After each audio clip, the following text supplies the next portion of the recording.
Welcome to Thriller Recaps. Today, I am explaining the movie, The Pope Exorcist, explaining every scene as it happens. Watch till the end, and please like, share, and subscribe if you enjoy this. The movie starts in 1987 in Castile, Spain. Julia and her children, Amy and Henry, moved to Spain. The children weren't very excited about leaving America. They finally reached the home they would be staying in, which was still under construction. The scene shifts to a cathedral, where Father Gabriele Amorth is staring at a painting of Saint Michael. Bishop Lumumba comes to stand beside him. Gabriel wonders why Saint Michael didn't kill Satan when he had the chance. Lumumba speaks about how everyone will be judged and that he will defend Father Gabriel. Gabriel states that his faith doesn't need defending. Back with Julia and the kids, they are welcomed by a priest named Tomas. It turns out the house under construction belonged to her husband and had been in the family for ages. Amy is rebellious, while Henry has been mute for a year. As Henry tours the house, he hears a demonic whisper and, looking through a hole, sees the walls crack on their own. Julia meets Amy and tells her how she can handle the silent treatment from both her children. Their father is dead, and the only thing he left them is the abbey they are staying in. If they sold it, they would have enough income to return to the lives they were used to. Julia asks Amy to help watch Henry and maybe get him to talk. The scene then moves to Italy, where there is a formal hearing. The proceeding is in English, which contrasts with the Italian Gabrielle is used to. In Tropea on the 4th of June, Gabrielle had performed an exorcism that involved animal sacrifice, and it was done without the approval of the Reggio Calabria bishop. Gabrielle states that it was not an exorcism and that the patient was just maladjusted. What the patient needed was a little conversation and theater. While exorcism was his job, this case was one of simple psychology. Lumumba was also present and spoke to the cardinals about how 98% of Gabrielle's cases were followed up by a psychologist recommended by Gabriel himself. When they asked about the remaining 2%, Gabriel said that he called it evil and that it preceded science. Cardinal Sullivan acknowledged that Gabriel made a fair point, but he added that the cases Gabriel handled could have detrimental effects on the patients. Since Gabriel was not a doctor, he asked how Gabriel could explain that. Gabriel agreed that he was not a doctor or a psychologist, but he was a lawyer, a theologian, a journalist, and had served in the partisan war. He knew a firing squad when he saw one, so he asked them to get to the real reason for the meeting. Cardinal Sullivan explained that they wanted to cancel the coordination of faith validating for the Exorcist division, as it was such an old practice. Gabriel responded that if the coordination of faith thought evil was non-existent, then there wasn't a need for the church either. He gulped his espresso and set to leave. Cardinal Sullivan thought his behavior was rude, but Gabriel explained that he was the chief exorcist of the Vatican, and his diocese and local bishop were the Pope. If they had something to say, they should speak to his boss. He didn't wait to hear more before leaving. Back at the abbey, a construction worker suddenly hurt himself after finding something weird, so they pulled their crews from working there. Henry started behaving strangely, exclaiming that they were all going to die and clawing at himself. He was taken to the hospital, but they couldn't find anything wrong with him. There was another strange event, and Henry, speaking in a demonic voice, demanded that the priest be brought to him. When Tomas, who had welcomed them to the abbey, was brought in, he was thrown off guard by an unknown force. Henry, still speaking in the demonic voice, remarked that Tomas was the wrong priest. Gabriel met with the Pope, who had been reported as infirm, but the Pope denied it.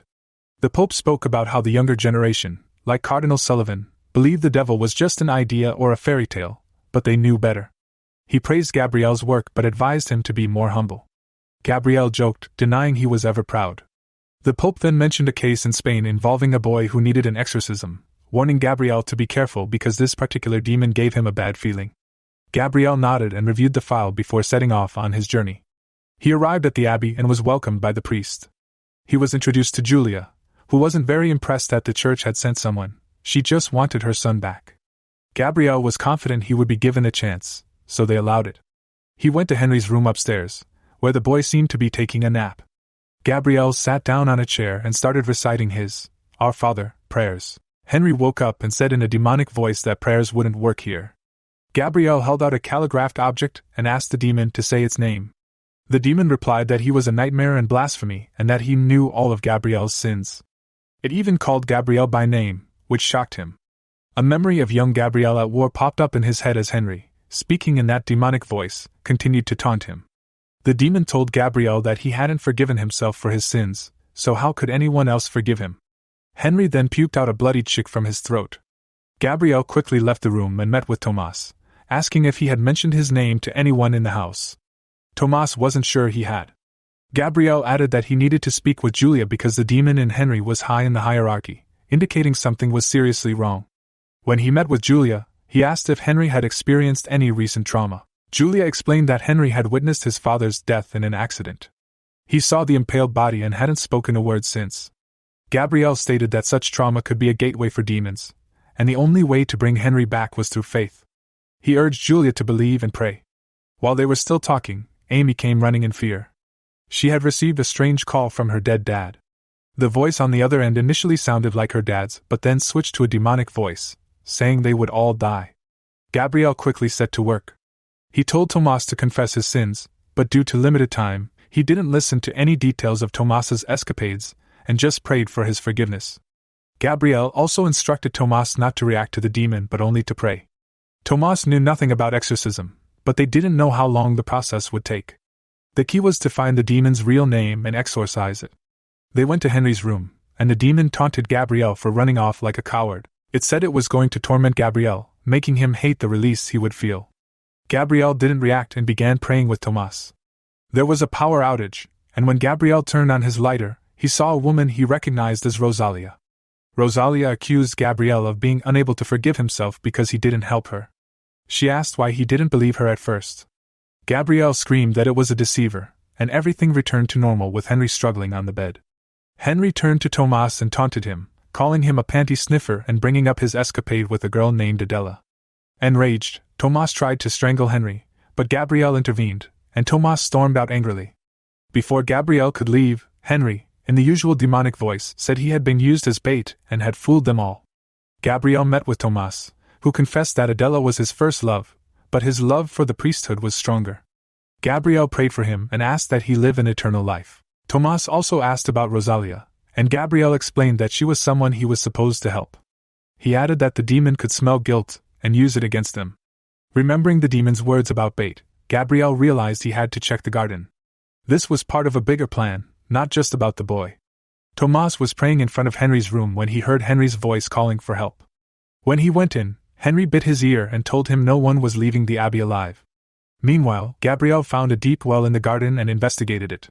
When he returned inside, he found Tomas groaning in pain from the bite. They also heard screams from Julia and Amy and spread out to help. Amy was being thrown around by an invisible force, while Julia was being suffocated by an arm. They managed to get both Julia and Amy out, with Gabriel praying mostly in Latin. Amy and Julia fell asleep together, while Tomas and Gabriel kept watch. Gabriel explained that the devil was doing all this as a distraction.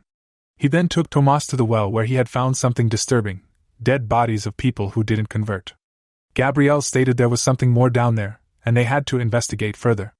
Meanwhile, the Pope continued his investigation. In the abbey's files, he found a hidden note stating the unsafe conditions of the abbey.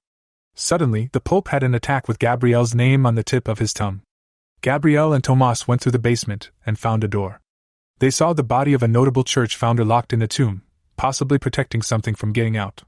When they couldn't find a way to open another door, Gabriel searched the body of the notable figure and found a key in his stomach. Luckily, it granted them access to the door. The first thing they saw was the body of the first exorcist and his journal. Gabriel picked it up and read about how the exorcist had encountered a case of a monk being possessed. When they asked for the demon's name, it spoke from another's mouth, and then a third. It was a case of multiple possessions. At the hospital, the Pope tried to convey a message to be told to Gabriel but couldn't and puked blood. Julia woke up and didn't find Amy beside her, so she set out to find her. Julia hid a syringe with sedatives behind her arm. She found Amy and Henry, and they were both mouthing the same thing. Gabriel realized that the exorcist had been possessed for a long time, infiltrating the church. This was the demon's goal. Tomas remembered the demon's first words to him. It had asked for the priest, but it wasn't him. The demon fed on exorcists, and was trying to raise an army of demons buried underneath to infiltrate the church. They also figured out the demon's name, Asmodeus. Now, the only thing that could defeat them was their sins. Julia pulled Amy, which seemed to clear her eyes. They managed to sedate Henry and tie him up. Gabriel decided it was time to free himself of his burden by making a confession. He talked about his time in the partisan war, how everyone he knew died, and that since he survived, he thought his life had a purpose. He decided to serve God and became an exorcist. Then he was brought to Rosalia, who spoke about how the devil had tormented her. When he asked her to describe the devil, she said it was him. He didn't believe her. He thought she had a mental problem. It wasn't until she committed suicide that Gabriel realized she had been abused by someone from the church, and he had ignored the signs. Tomas prayed for him. They returned to the main house, and Gabriel fortified all of them. To defeat the devil, they needed to be protected by the armor of God. Suddenly, there was a rumble in the sky, startling all of them. All 4 of them went to Henry's room, where he was tied up. They started the prayers, but soon enough, Gabriel saw Rosalia and got distracted until Tomas called out to him. They continued the exorcism, but Asmodeus sought only for Gabriel to let him in. It seemed as if the Real Henry was back for a moment, and when they checked his stomach, the sentence, "God is not here," was etched on his skin. They turned and realized that Amy was possessed too. Amy started strangling her mom, and Tomas was being strangled by his own clothes. Gabriel was possessed by Asmodeus, but before it could take full control, he asked Tomas to take the family and get out. Julia and her children were able to run away in their car while Tomas set out to find Gabriel. He found him sitting on a throne. Tomas prayed and asked Gabriel to fight it, and surprisingly, he did.